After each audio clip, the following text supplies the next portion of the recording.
अस्सलाम वालेकुम, मैं हूं अदील इम्तियाज़ और आप देख रहे हैं तख्ती ऑनलाइन।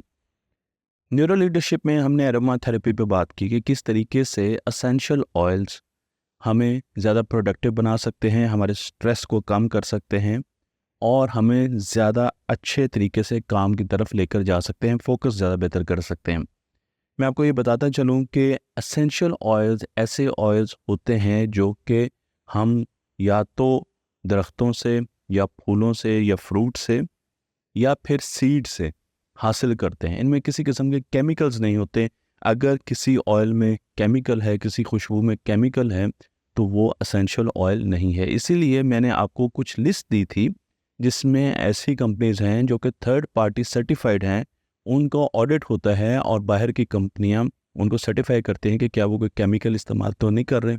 इसलिए आपने ये हमेशा जहन में रखना है कि जब हम एसेंशियल ऑयल की बात करेंगे, और आज हम बहुत से एसेंशियल ऑयल्स को देखने जा रहे हैं कि वो क्या क्या अपने अंदर खूबियाँ रखते हैं, तो वो essential oil third party certified होने चाहिए और आप उस वीडियो में जाकर उस लिस्ट को देख सकते हैं। तो सबसे पहले जो दो मेजर चीज़ें हैं, जो मेजर प्रोसेसेस है जिनके ज़रिए हम एसेंशियल ऑयल्स को लेते हैं, मैं आपको ये बताता चलूँ कि थ्रेशिंग के सीज़न में मुझे और पोलन के सीज़न में मुझे कुछ एलर्जी रहती है जिससे बोलने में दिक्कत आती है, तो वो आपको महसूस भी हो रहा होगा। पहला जो तरीका है एसेंशियल ऑयल को हासिल करने का, वो है स्टीम डिस्टिलेशन मेथड। इस प्रोसेस में हम किसी भी फूल के, या अगर आप किसी फ्रूट की बात करते हैं तो उसके रेजिड्यू ले लेते हैं, यानी उसके छिलके ले लेते हैं और फिर उन्हें पानी में गर्म करना शुरू कर देते हैं, यहाँ तक कि स्टीम बनना शुरू हो जाती है। और फिर उस स्टीम को आगे जो वेपराइज्ड स्टीम होती है उसे डिस्टिलेट किया जाता है, डिस्टिलेशन का प्रोसेस चलाया जाता है और उसके बाद हमें ऑयल मिल जाता है। ऑयल कंडेंस्ड वाटर उससे अलग कर दिया जाता है और प्योर ऑयल हमें मिल जाता है। तो इस प्रोसेस को स्टीम डिस्टिलेशन कहते हैं, जो कि मैं आपको यहाँ पर तस्वीर में भी दिखा रहा हूँ। दूसरा तरीका हमारे पास कोल्ड प्रेस मेथड होता है, जिसमें अगेन अगर आपने सीड्स डाले हैं या आपने अगर सिट्रस फ्रूट है उसके छिलके डाले हैं, तो वो इनको कंप्रेस करता है। यहाँ पर आपको नज़र आ रहा है कि कंप्रेसर लगा हुआ है और उसके साथ नीचे फिल्टर्स लगे हुए हैं जो कि उसको फिल्टर भी करते हैं। तो उन छिलकों को जिस तरीके से कूंडी में हम चीज़ों को कूटते हैं, उसी तरीके से उनसे ऑयल निकाला जाता है और फिर उस ऑयल को फर्दर यूज़ किया जाता है। तो इसे कोल्ड कंप्रेस इसलिए कहते हैं कि इसमें किसी किस्म की हीट ट्रीटमेंट की ज़रूरत नहीं होती। इन दो तरीकों में कोई भी केमिकल इन ऑयल्स में इस्तेमाल नहीं किया जाता है। यही खूबी है इन ऑयल्स की कि ये प्योर होते हैं। अब मैं आपको मुख्तलिफ़ किस्म के ऑयल्स की बारे में रिसर्च क्या कहती है, साइंटिफिक रिसर्च क्या कहती है, वो बताने जा रहा हूँ। आप इन ऑयल्स का जब इस्तेमाल सुनेंगे तो आप इनको स्कूलों में, हॉस्पिटल्स में, कॉलेजेस में, अपने ऑफिस में, अपने घर में, हर जगह पर यूज़ कर सकते हैं। बहुत ही अहम टॉपिक है। ये वो टॉपिक है जो शायद हमारी ज़िंदगी में आज से 10 साल बाद आना है। 10 साल के बाद ये एक एसेंशियल चीज़ होगी कि आपके घर में हर वक्त एरोमा थेरेपी चल रही होगी और आप एसेंशियल ऑयल यूज़ कर रहे होंगे।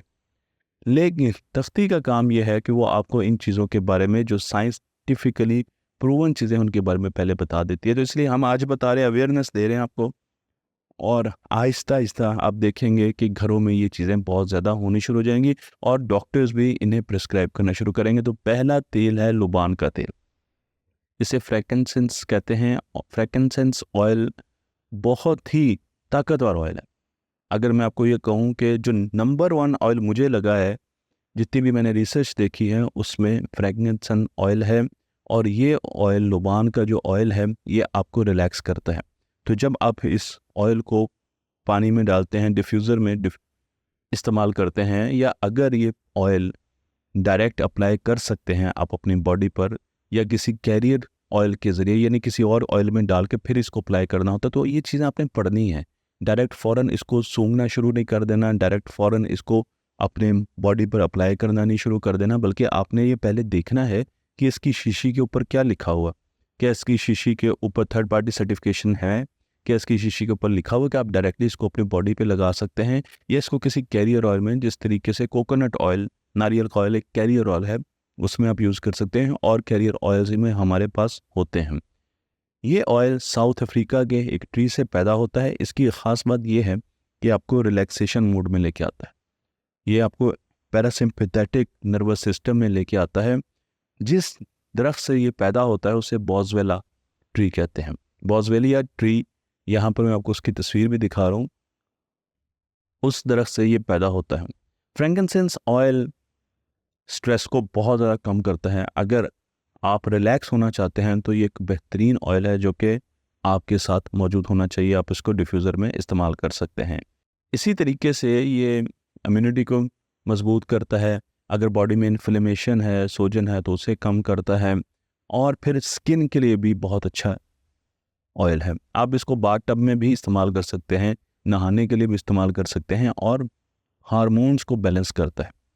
हार्मोन्स, जब हम प्यूबर्टी में जाते हैं तो हार्मोन इम्बैलेंस हो जाते हैं, इसलिए यहाँ पर भी एक बहुत अहम चीज़ जो मुझे नज़र आई, इसके बारे में बताई गई, वो ये है कि ये हार्मोन्स को भी बैलेंस करता है। मैं आपको कुछ रिसर्च पेपर भी साथ साथ दिखाता रहूँगा ताकि आपको ऐसा ना लगे कि ये तो रिसर्च से मावरा बातें हो रही है। टोटली साइंटिफिकली प्रूवन रिसर्च है। अभी इस पर बहुत ज़्यादा रिसर्च होनी है।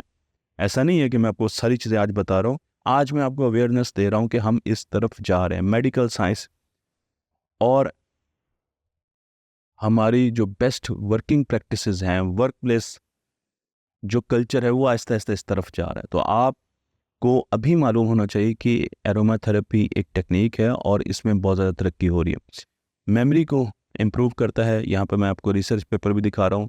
और जो हिप्पोकैम्पस है वो मैं बताता रहता हूँ कि दरियाई घोड़े की शक्ल की एक हिस्सा है हमारे दिमाग का जो कि हमारी लॉन्ग टर्म मेमोरीज बनाता है, उसे बहुत ज़्यादा बूस्ट करता है। तो इसका मतलब ये है कि एक तो ये मेमोरीज बनाता है, दूसरा ये न्यूरॉन्स के बीच में कनेक्शन बहुत अच्छे बनाता है।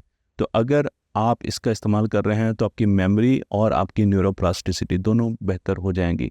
आपकी जो साइनेप्सिस हैं, जो दो न्यूरॉन के दरमियान शाहराएँ बन रही है, कनेक्शन बन रहे हैं, उनमें डाटा बड़ी तेज़ी से एक तरफ से दूसरी तरफ जाएगा।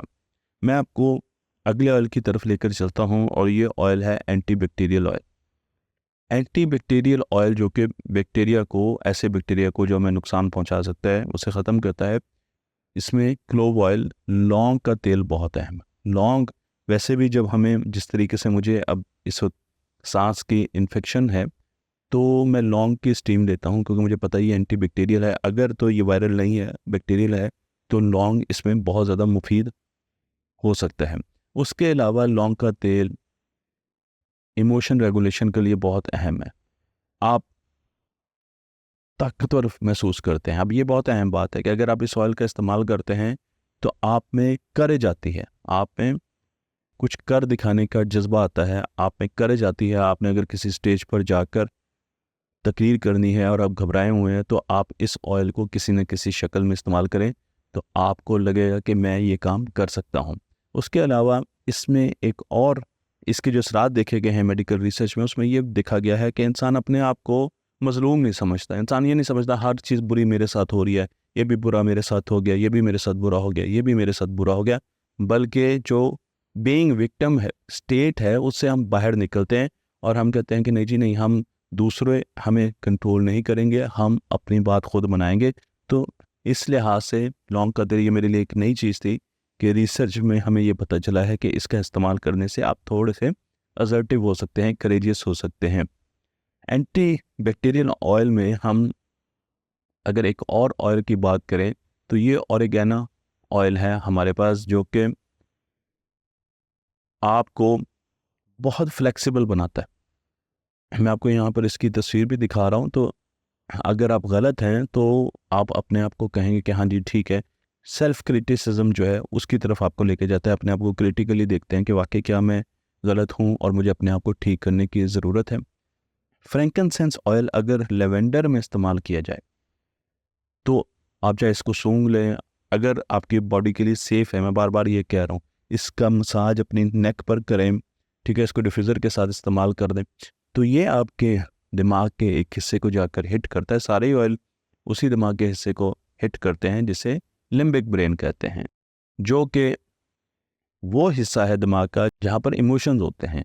तो अगर आप इस ऑयल को इस्तेमाल करेंगे, फ्रैंकिनसेंस प्लस लेवेंडर, बहुत अच्छा, मैं खुद इस्तेमाल करता हूँ, ये दोनों चीज़ें डालकर डिफ्यूज़र में मैं खुद इस्तेमाल करता हूँ, तो आप अपने इमोशंस को कंट्रोल कर सकेंगे, आप फोकस मोड में नहीं रहेंगे, आप रिलैक्सेशन मोड में आ जाएंगे, जिसका टेक्निकल नेम है पैरासिम्पैथेटिक नर्वस सिस्टम में चले जाएंगे। तो अगर सपोज़ आप पढ़ रहे हैं तो आप पढ़ने के लिए ये कम्बिनेशन बिल्कुल सही नहीं है। लेकिन अगर आपने रिलैक्स करना है या आप स्ट्रेस में हैं, आप परेशानी में हैं, ऑफिस से आए हैं और आपने रिलैक्स करना है, तो फिर फ्रैंकिनसेंस प्लस लेवेंडर बहुत अच्छा एक मिक्सचर है जिसे आप यूज़ कर सकते हैं। मैं लेवेंडर ऑयल के बारे में आपको बताता चलूँ कि कुछ अर्से पहले मैं पंजाब यूनिवर्सिटी गया और वहाँ की एक बड़ी प्रोफेसर जो कि मेरी कज़न भी हैं, उनके साथ हम बैठे थे और हम बात कर रहे थे, तो मैंने उनको एरोमा थेरेपी के बारे में बताया। तो वो मुस्कुराई और उन्होंने कहा, अच्छा मुझे आज पता चला। तो मैं हैरान हुआ, मैंने कहा आपको क्या आज पता चला? तो उन्होंने कहा कि मैं जब ऑस्ट्रेलिया में पीएचडी कर रही थी तो हमारे घर के बाहर, हम दोनों बहनें पीएचडी कर रही थी, तो हमारे घर के बाहर बहुत लेवेंडर के फूल लगे हुए थे और हमें बहुत अच्छा लगता था, हम यूज्ड टू थे, हम देखते रहते उनको। लेकिन फिर हमारा घर बदल दिया गया।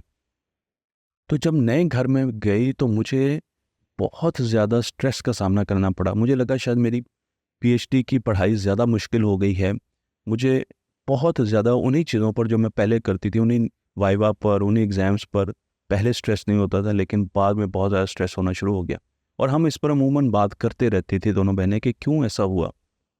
तो आज हमें पता चला कि लेवेंडर रिलैक्सेशन आपको देता है, लेवेंडर आपके स्ट्रेस लेवल को कम करता है। लेवेंडर में सिडेटिव, जो थोड़ा सा कहते हैं ना नशा, लेकिन उस किस्म का नशा नहीं जो बुरा नशा हो, ये आपकी एंजाइटी को कम करेगा और आपकी जो परेशानियां हैं उनकी जो मैग्नीट्यूड है उसको कम करेगा। आप ज़्यादा एक्सप्रेसिव हो जाएंगे, ओपन हो जाएंगे, कम्युनिकेशन बेहतर हो जाएगी, आप ज़्यादा अच्छे तरीके से लोगों से बात कर सकेंगे। तो इसलिए लेवेंडर ऑयल में कहा जाता है कि एक तो इंसान रिलैक्स होता है और दूसरा लेने देने में बहुत अच्छा हो जाता है, कोलैबोरेटिव हो जाता है। तो आपने अगर किसी टीम को कोलैबोरेशन में के लिए काम दिया है, उनको एक हॉल में बिठा दिया कि भाई आपने ये काम करना है, तो वहाँ पर अगर आप lavender and frankincense oil use करेंगे थोड़ी क्वांटिटी में, तो उनकी कोलैबोरेशन बहुत ज़्यादा अच्छी हो जाएगी। बच्चों में भी कोलैबोरेशन बहुत ज़्यादा अच्छी हो जाएगी। लेकिन मैं बार बार यही बात करता हूँ कि उन ऑयल का इस्तेमाल कीजिए जो कि थर्ड पार्टी सर्टिफाइड हों। मैं उनकी लिस्ट दे चुका हूँ, मैं दोबारा भी अपने एडिटर अशर साहब को कहूँगा कि वो यहाँ पर भी वो लिस्ट चला दें, ताकि आप केमिकल वाले ऑयल्स इस्तेमाल ना करें, क्योंकि केमिकल के ऑयल्स का फिर नुकसान होता है क्योंकि उसमें केमिकल इस्तेमाल होते हैं। तो अभी हम इस वीडियो को यहाँ पर ख़त्म कर रहे हैं, लेकिन अगली वीडियो में मैं आपको और ऑयल्स के बारे में बताऊँगा और मैं आपको ये भी बताऊँगा कि ऑयल्स कैसे हमारे दिमाग में मुख्तलिफ़ किस्म के न्यूरो ट्रांसमीटर्स यानी कि केमिकल प्रोड्यूस करते हैं।